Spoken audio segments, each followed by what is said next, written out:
nin yamaan aroos nagala qayb galay waa nin professor ah oo gaal cadaan Mareykan ah wiil uu dhalay oo muslimiin baa gabar Soomaali ah aroosay marka maalintiiba aroos kale isku fahmi waa uu xanaaqay uu nala dagaalamay uu nacay xataa xafada dhexdeedii dadka aan saan waaye dad Afrikaan oo madow oo saan ah wiilkiisiibu wuxuu isku day gabadha inuu diido laakiin wiil gabadha waa lagu meheriyay markii dambe finally waa process dheer kadib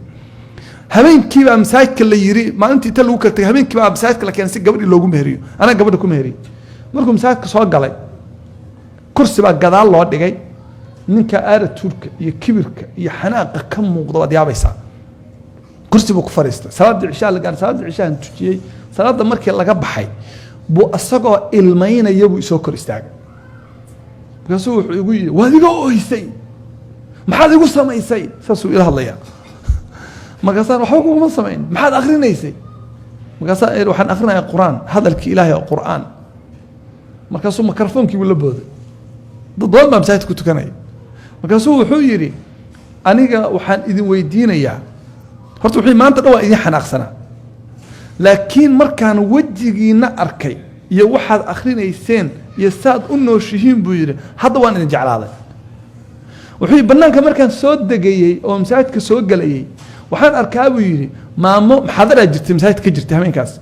waxaan arkayaa buu yiri maamo van wadata muddo banaanka taagnaa buu yiri 5 ama 4 cunug bay wadaa way kala cararayaan way qoslayaan way ciyaarayaan ayadoo wixii waa qoslaysaa